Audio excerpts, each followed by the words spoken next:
So guys, good news, may umuwi tayong ibon. Ayan, si White Light guys, nandito na.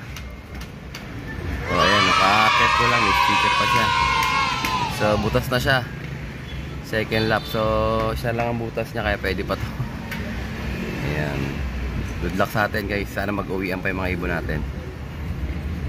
Ay pa pumasok eh. Let's go! So na guys, kinakain na natin sila.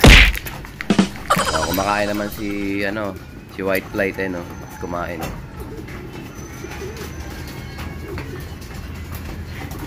Baka na makarecover siya. So lalaban pa natin siya guys. Tuloy ang laban niya.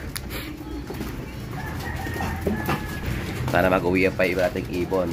So 9 out of 40 na tayo. 5 na lang kulang natin. Maaga pa naman. Time check 10:52. Sana kayanin nila.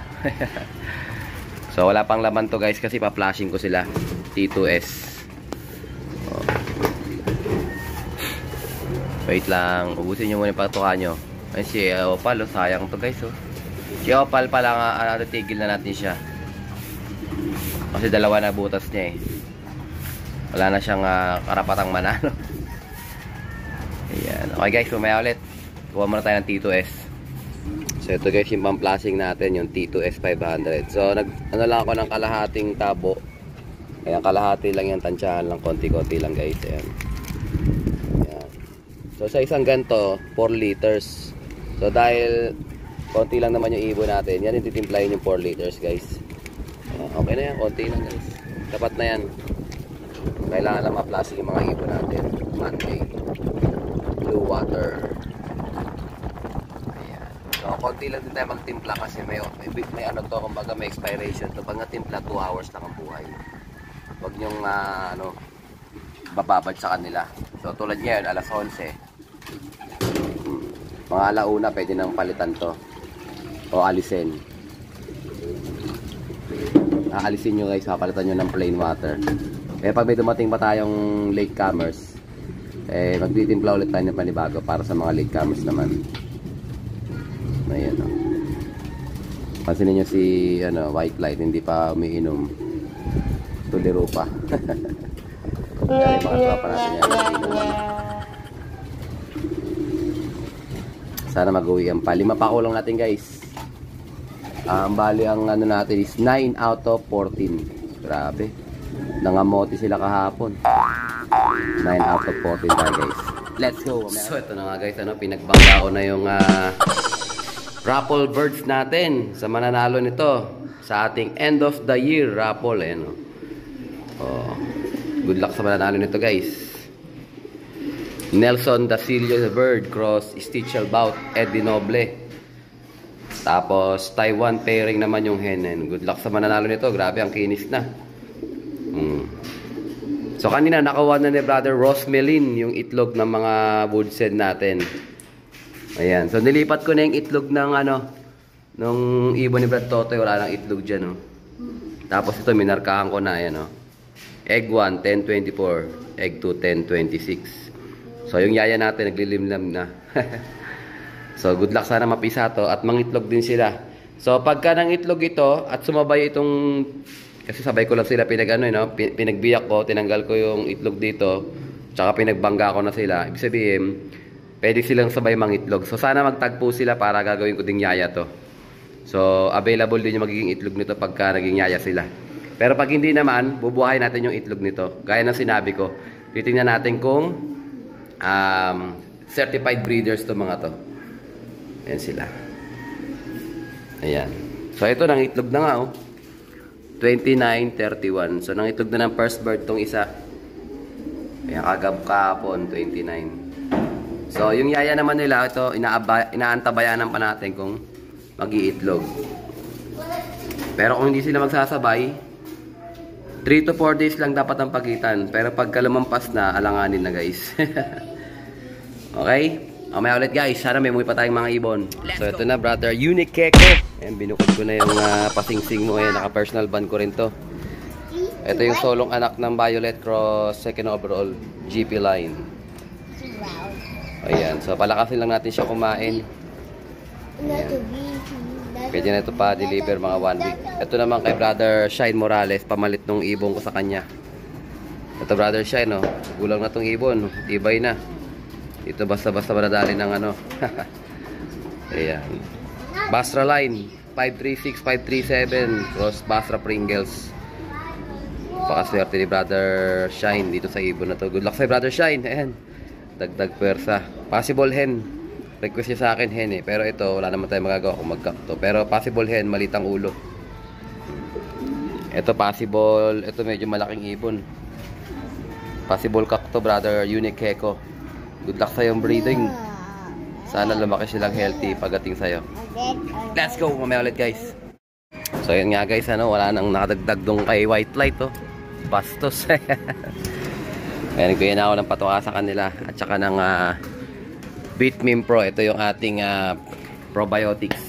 So yan. 9 out of ano tayo? Grabe. 14, 5 yung hindi nakauwi. Meron tayo isang see you tomorrow. Ito si White Flight. So swerte pa siya, hindi niya pa oras mawala. Ayan, kapit lang sa mga warriors natin, 6 na live. So titigil na namin to si Opal. Itong asawa niya, baka mag-breed na lang sila dyan. Sawa itong asawa niya, hindi nga nailaban to kasi nagkasipon to. Ayan sila oh. Galingan nyo mag-breed ha, Opal. Baka naman magparami kayo. Maglabas kayo ng mabibilis na anak. Ito guys, mabilis din tong ibon na to. Yan, lagi rin nauuna sa akin yan. Nung minsan siyang nag-see you tomorrow. Ayun na nga, nagmulandian na nga oh. Nag-see you tomorrow siya. Pagbalik niya yun, nagkasipon siya. Hindi ko na siya naisali sa derby. Pero okay lang. Kasi kung isinali ko siya, baka nawala din siya kasi sa hirap ng karera. At least dito lang siya, nandito yung asawa niya si Opal. Ayan si Debroxel, live yan. Terminator X Machina cross Debroxel Romiliwag. Ito lakas kumain oh. Puro kain ang ginawa oh. Ito pagagawan ko na to ng ng Pigeon ID. Ayan. Ito paano may natangay siya. Yung kasama niya sa APRX si Echo, live pa yon guys. Live sa Motor Cup, live sa sa Allbird. Kasi hindi naman siya young bird eh. Good luck sa atin guys. Mamaya ulit. Let's go! So ito guys, dahil October 30 na, bubunutan ko na sila ng pang 9th flight nila. So yung pang 10th flight nila, yung mga binunutan ko is half na sila, half grown. So kuha tayo ng isa guys, sample natin. Ito sample natin to. Oh, huwag kang malikot. Ito guys, tinan nyo. Ayan oh, half grown na siya. Di ba? May half grown na siya. So, pwede na natin bunutin tong number 9 nila. Ayan. Pwede na bunutin mamaya. Kasi pagka nagsimulan tumubo yon, at least 10 days pa magka half grown ulit yon. Ayan. Ito, ang dami nilang dami nila dito. Kabila. Ito rin mga putol-putol yung bakbak. Tataba na nito eh. So ito dito nilagay ko pala dito yung guys oh. Yung Mimaropa banded namin na young bird. Kasi south pala lilipad to, Mimaropa.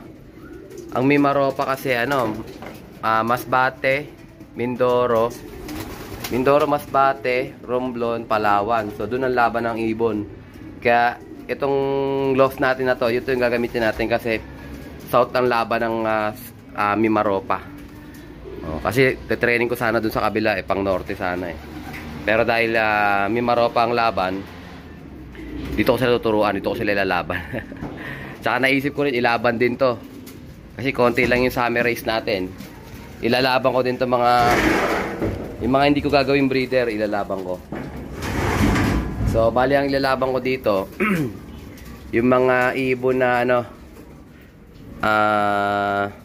ito, pwede na ilaban to si Pringles. Yung mga marami pa tayong stock. Pero yung mga wala na tayong stock, igagawin natin stock bird yun.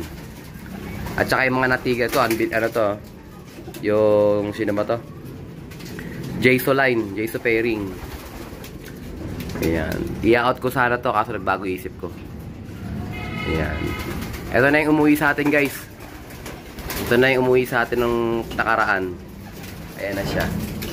Sinama ko na dito. Baka ilabang ko rin to.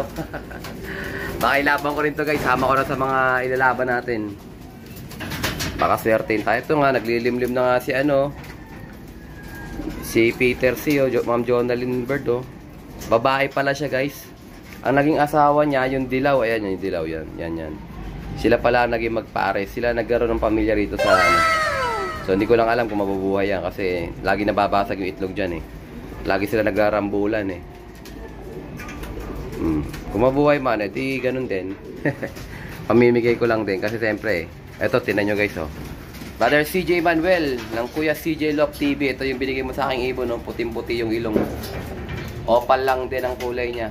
Kamukha ni Opal natin. Pero mas matingkad yung pagka-opal ni Alphonse Opal. Ito kasi Basra Opal to. Basra tukod cross Ruibal line.